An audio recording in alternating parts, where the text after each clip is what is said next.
Welcome back for another deep dive. This time we're really digging into a fascinating book, Nexus, A Brief History of Information Networks from the Stone Age to AI by Yuval Noah Harari. It's such an interesting read, isn't it? Oh, absolutely. Yeah. It's kind of mind-blowing how Harari frames human societies. He basically says they're essentially information networks. And to really understand history and like where we are now, we need to understand how these networks work. Yeah, that's what makes Harari's work so unique. He's able to connect all these seemingly random events, these social structures across history, just by looking at them as information networks. You know, these networks driven by, information. It's all about the flow and control of it. And that's how he argues that these information networks shaped our past, and they're likely going to shape our future. Well, the book definitely doesn't shy away from the big questions, right? It dives into things like how stories, how they became so powerful that they could bring people together on such a huge scale. Oh, yeah, massive scale. Like empires and religions. Right. And it even gets into how things like species, which seem so objective, Totally. are actually shaped by like what we as humans decide. Human conventions. Exactly. It's really fascinating stuff. And then there's AI, right? The rise and fall of empires.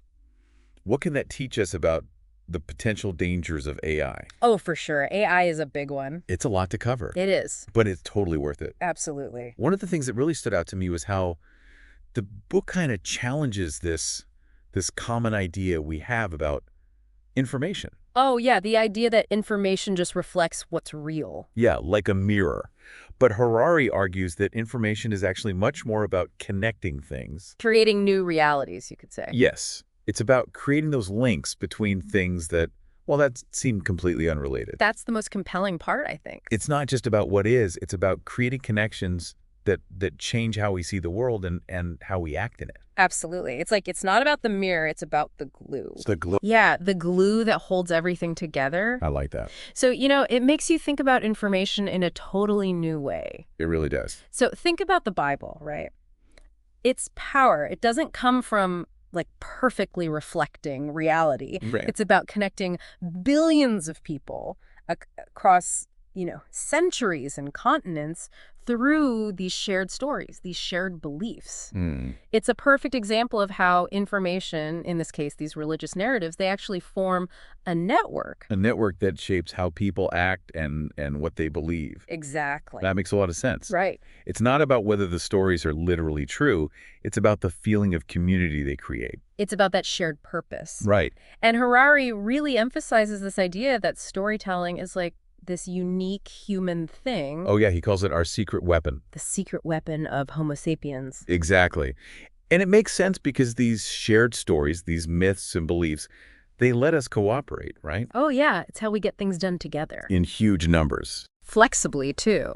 And he uses this term, human-to-story chains. Oh, I love that. To explain how these shared narratives kind of take the place of personal relationships. Yeah, so you don't need to know someone personally to work with them. Right, you just need that shared story. It's fascinating. Think about the Catholic Church. 1.4 billion members. Wow, that's a lot. They're all connected by this shared story, the Bible. Right. Just like the Bible connects the Catholic Church, the global trade network is connected by stories about money, brands, value. It's amazing, right? It is. Over 8 billion people in that network.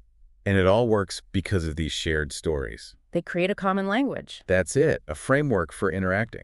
So stories, myths, narratives, they're like the foundation of any kind of large-scale cooperation. The building blocks. And it's not just about getting things done, right? Not just practicality. It's about meaning. It's about shared identity. So Harari describes how societies, how they're built on these two systems that work together. Myths and bureaucracy. Right, myths. They give us meaning and purpose through these stories. They tell us why we're doing what we're doing. And bureaucracy, well, it's all about rules and systems. Bureaucracy tells us how we're going to do it. It keeps things running smoothly. Exactly.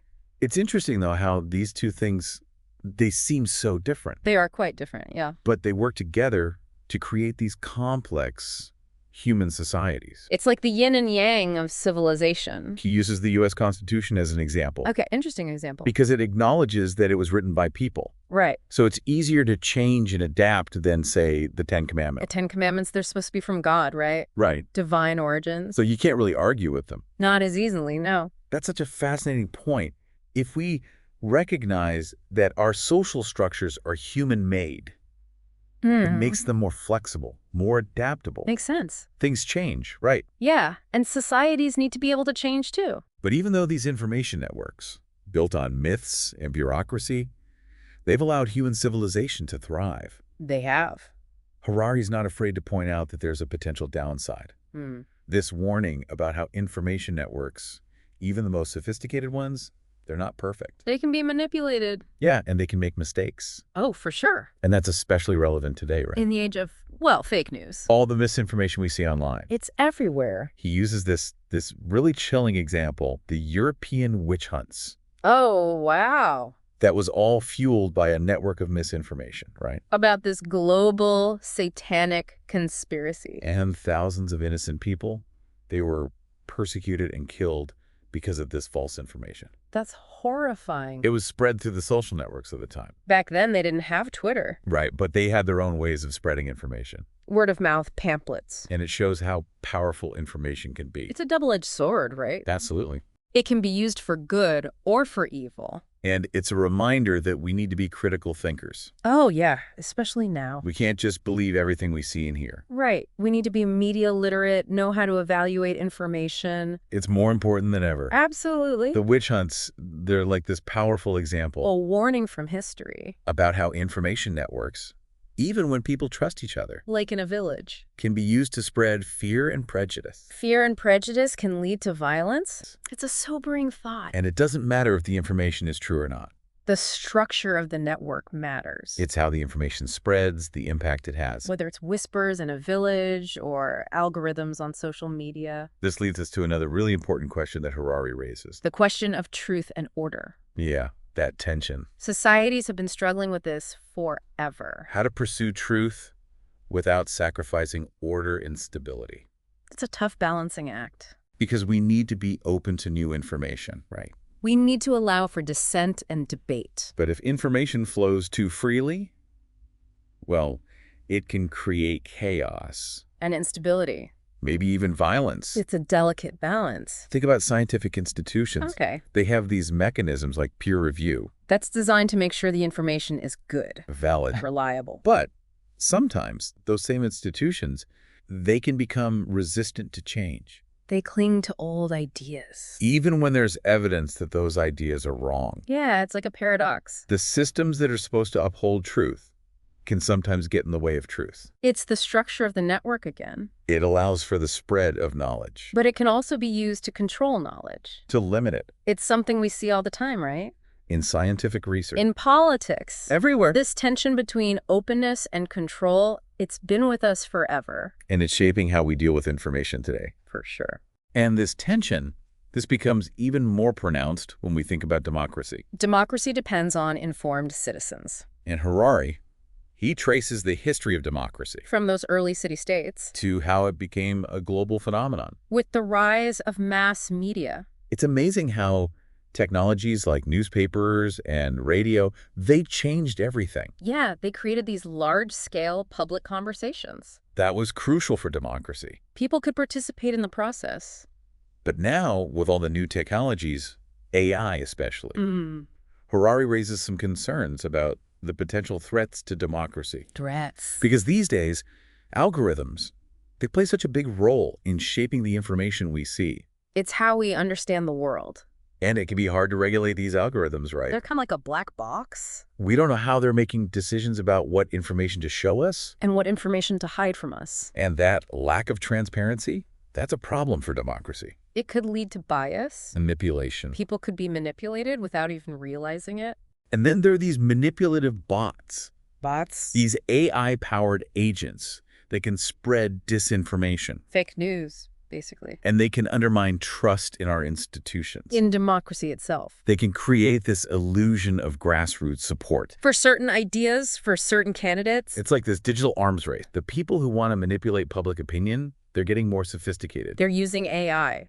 And it makes you wonder if democracy can keep up. That's a good question. These are just a few of the really thought-provoking ideas that Harari explores in Nexus. It's a book that makes you think about the world in a whole new way. It's about the power of information. And the importance of understanding how information networks work. Because these networks, they're shaping our lives in ways we might not even realize. They're the invisible forces that shape our world. And they're going to continue to shape our future. It's up to us to make sure they shape it for the better. So as we kind of move deeper into Nexus, Harari really shifts his focus to the future, right? And he's particularly interested in information networks in, well, the age of AI. And he's not afraid to really get into it, explore different scenarios, some good, some, well, not so good, that AI could bring. Yeah, AI, it seems like it's always sparking this mix of like excitement and anxiety. Right. What are some of the key things Harari sees happening? What scenarios does he lay out? Well, one of the most interesting things he does is he compares the rise of AI with the rise and fall of empires throughout history. Oh, wow, that's an interesting connection. He argues that empires, at their core, were also information networks. They relied on controlling information, manipulating it even to stay in power and, expand their influence. Could you break that down a bit more? How does he connect empires to information networks? Okay, well, think about the Roman Empire, right?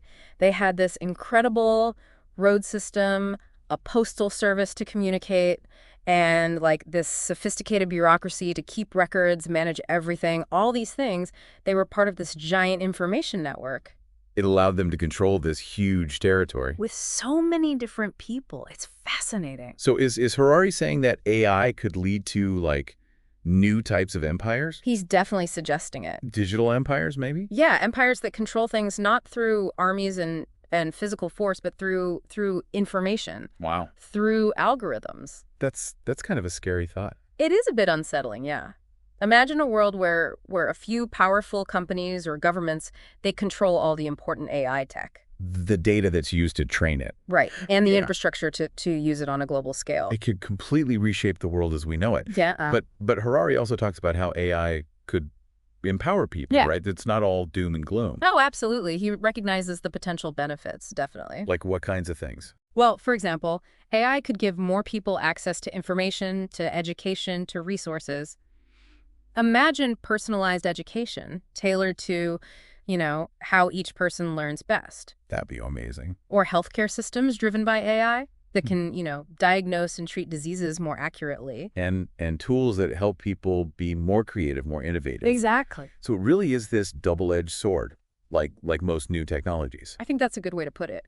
AI could bring incredible progress, empower people in ways we've never seen before. But it also has the potential to make existing inequalities worse, to create new forms of control, of manipulation.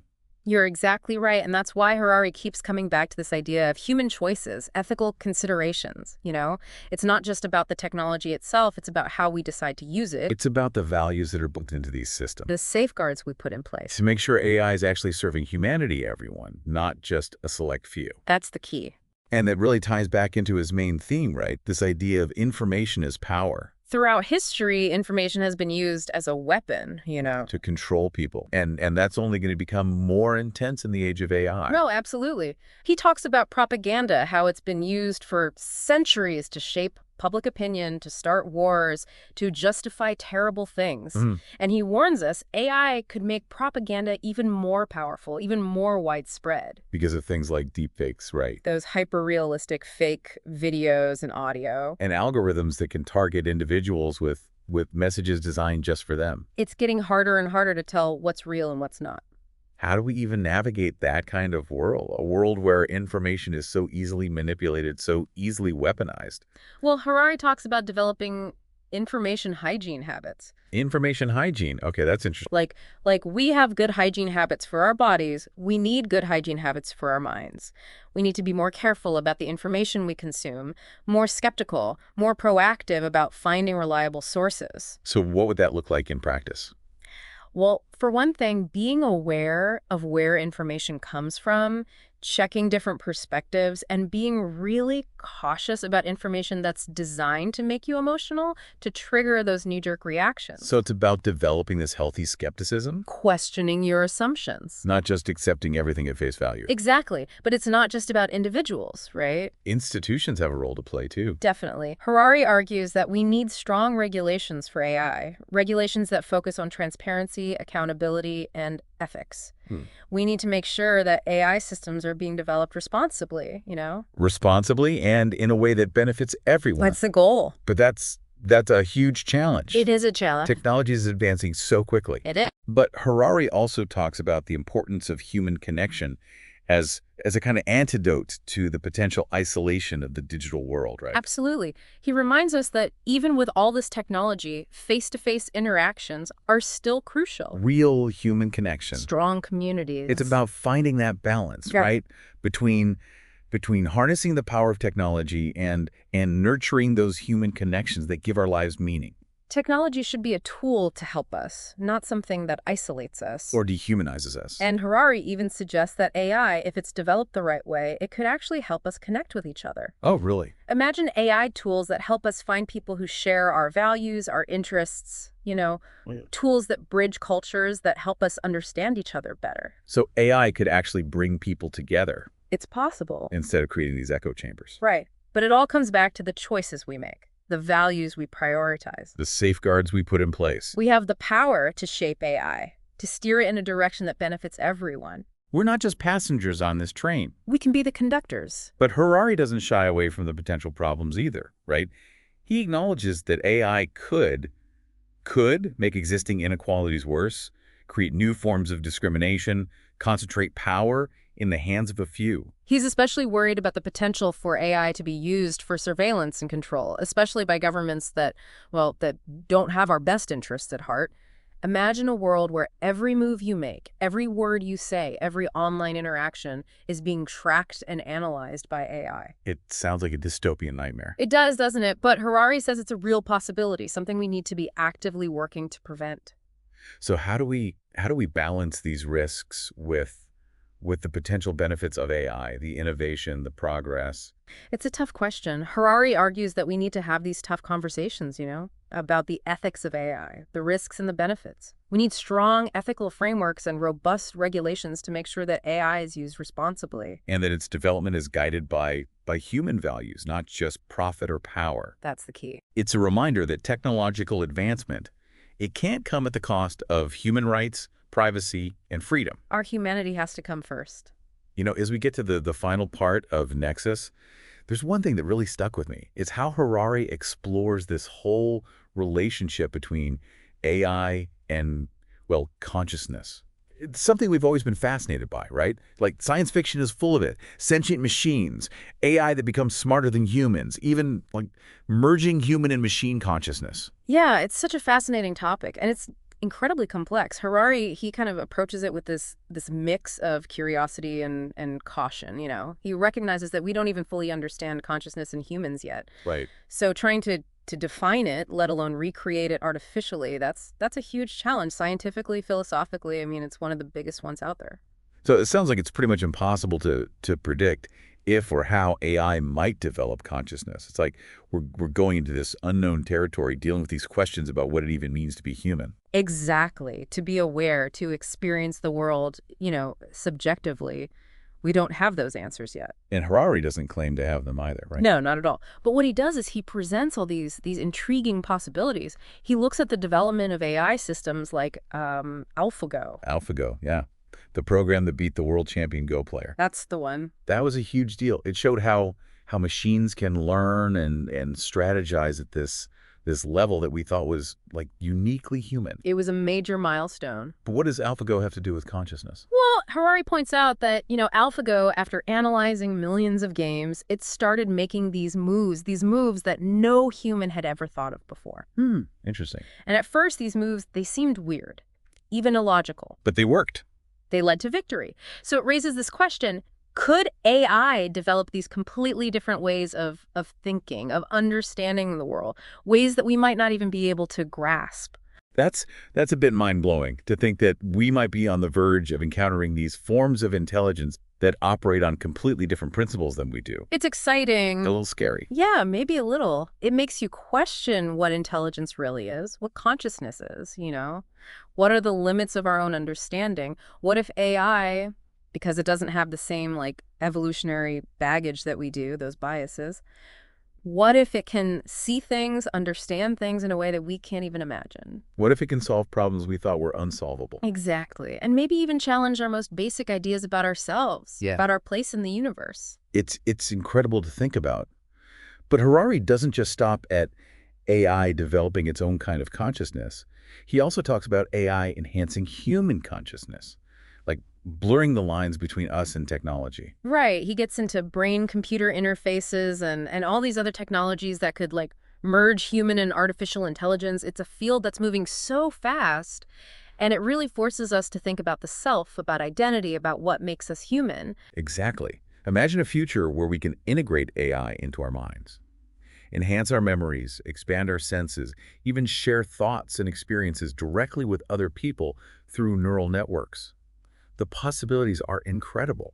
But there are also some really tough ethical and philosophical questions. Like, what happens to our sense of self, our individuality, our humanity? If we start merging with machines, do we risk losing something essential? Those are big questions, and we need to be thinking about them now as we enter this new territory, It's like we're entering a new phase of evolution. where technology is playing a bigger and bigger role in what it means to be human. And like any kind of evolution, there will be risks, opportunities, challenges, adaptations. It's kind of overwhelming, but Harari's message, even though it's cautious, is also empowering. Yeah, I agree. He reminds us that we have choices. We can shape how AI develops.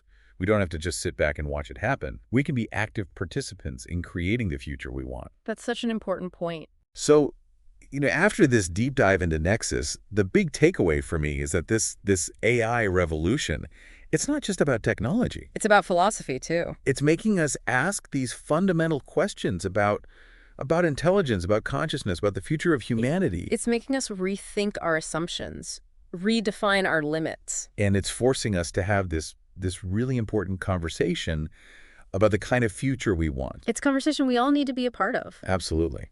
We've covered a lot today, but we've really only scratched the surface of all the ideas Harari presents in Nexus. It's a book that stays with you. It makes you think. It makes you question. It's definitely worth checking out. I highly recommend it. It's a must-read for anyone who wants to understand the world we live in today and where we might be headed. The past, the present, the future, It's all connected. by these information networks. Exactly.